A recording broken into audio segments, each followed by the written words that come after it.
Thank you very much. Members of this very distinguished audience and the Sunday Guardian Foundation, GCTC, and our guests from the United States, the Foundation for Democracy. We are at the cusp of a very important situation. During World War II, President Roosevelt played a very good role in trying to persuade Winston Churchill that the independence of India is an inevitability which he must recognize.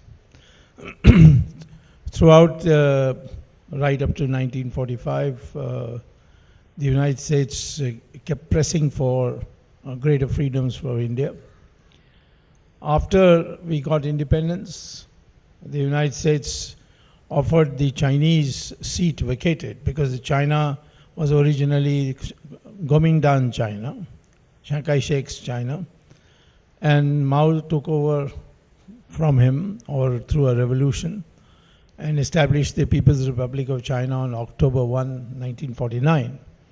And subsequent to that, the Americans got the China seat vacated and offered it, according to many disclosures now, including the State Department papers which have been declassified, they offered the permanent veto holding seat to India.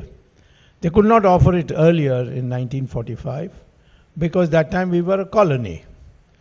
Otherwise, even in 1945, along with China, we would have been offered that seat. Therefore, the United States, up to 1950, was extremely supportive of India, and particularly for our commitment to democracy.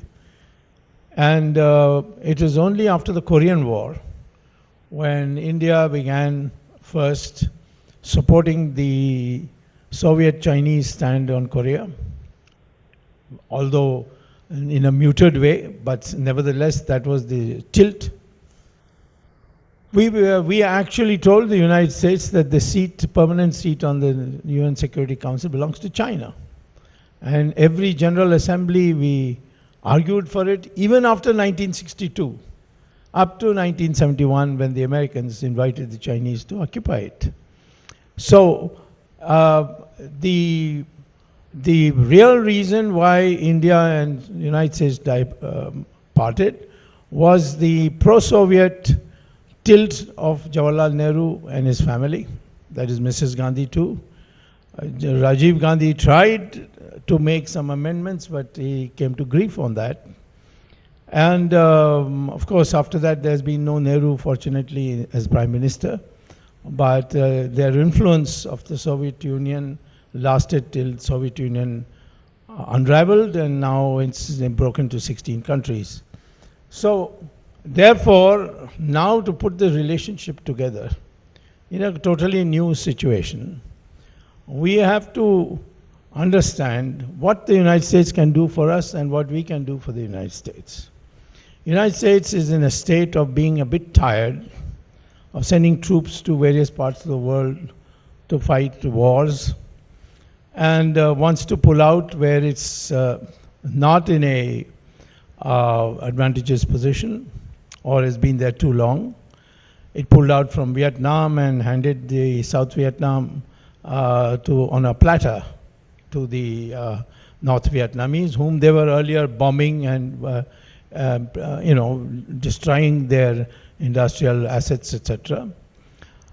And today they are on the verge of surrendering to the Taliban unless the September 1 date, of which earlier President Trump had committed to make the announcement. But this is one of the few occasions when frequent changes of opinion of President Trump is welcome, and I hope he'll change his opinion and not stick to that deadline of 1st September. If that happens, it's not only a disaster, long-term disaster for the United States, but it's medium-term and short-term disaster for India. We can't allow the Taliban to take over Afghanistan. And whatever assurances they give, we can't believe.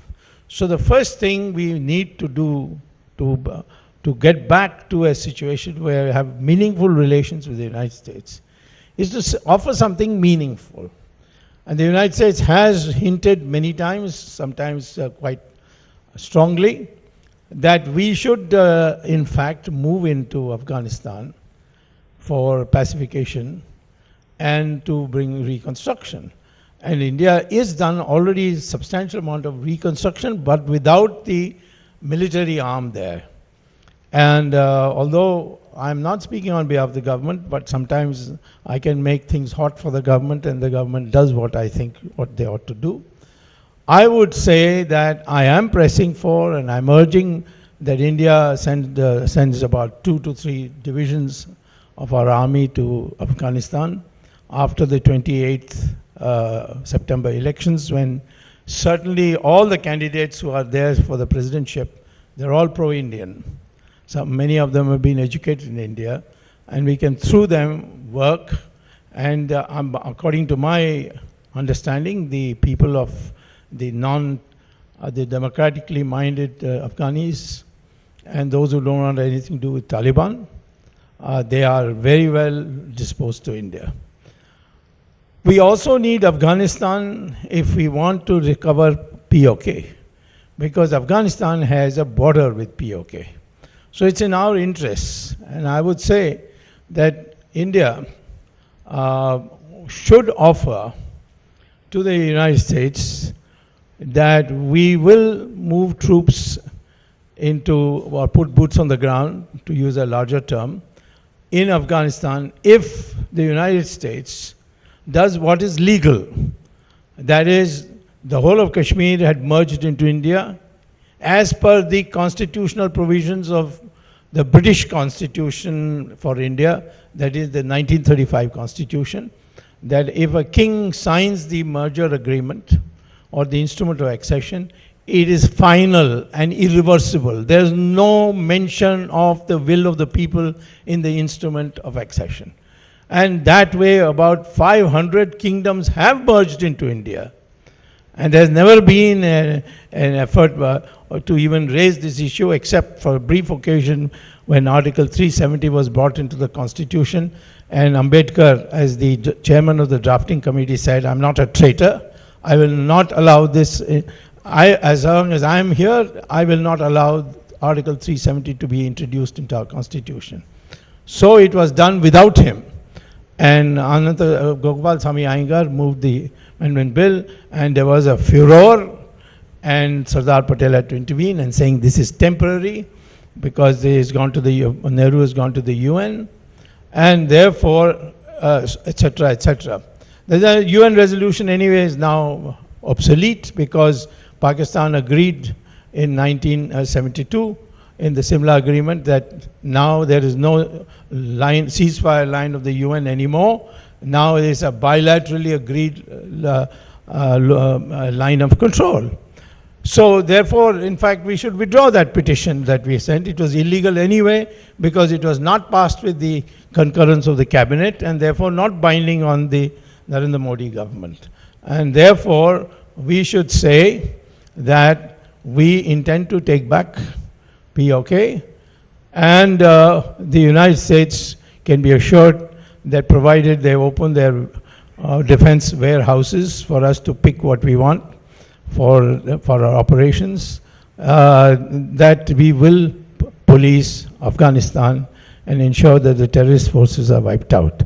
This, in short, in my opinion, will be the beginning of our relationship, because something has to be taken by us and to justify it to our people. Why? Because some of our people will certainly die in the exchange with the terrorists. And that explanation is that our Holy Land, which is POK, which Pakistan calls as Azad Kashmir, more appropriately they should call it as Ghulam Kashmir in my opinion. But anyway, there the Shankaracharya's speech is there. The first pit set up by the Adi Shankara is in what is called as POK. And then there are so many other of our holy temple areas which are in bad shape there. So we have to restore it. It's a part of Kashmir. Kashmir cannot be complete unless we get it back, and this is the base starting. After that, we have a vast variety of options to develop. The confidence of the United States will grow, and we would have got something in return in advance, upfront, for what we are going to do for the dilemma that the United States today faces in Afghanistan.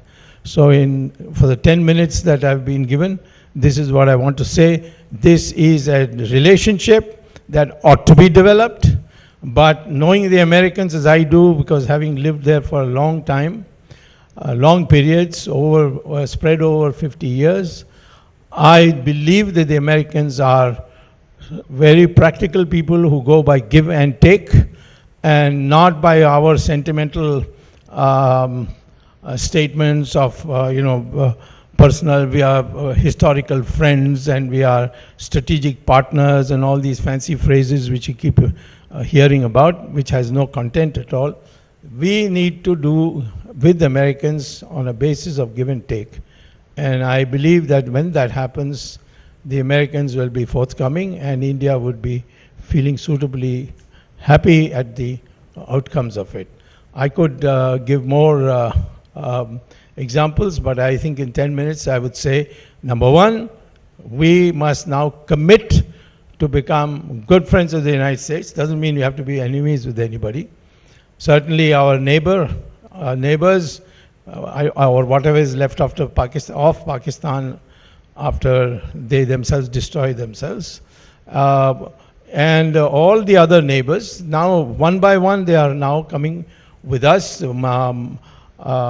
Our relationship with Sri Lanka now is vastly improved, and with Rajpaksha coming back, I'm 100% certain it'll be very close. Our relations with Nepal is improving. So all our neighbors are now coming closer to us, and people are coming here as universities. India's ability to provide hospitals. So many people come to Indian hospitals today. Even people from Pakistan want to come, but they're having a hard time coming. But we have many things to offer to our neighbors, and if provided we have a calm atmosphere, we will be able to do it. And India's glorious period when it could probably emerge as a triumvirate in the world of United States, India and China. This is a possibility. I know nothing about Russia, and whatever little I know about Russia is not something that makes me want to speak about it. But the fact of the matter is that the three countries which matter the most, the three most populous countries, the largest GDP countries, India, United States and China, must come together. But to begin with, I think the greatest possibility today exists for mutual benefit with the United States. Thank you very much. For more such videos, subscribe to the NewsX YouTube channel, hit the bell icon.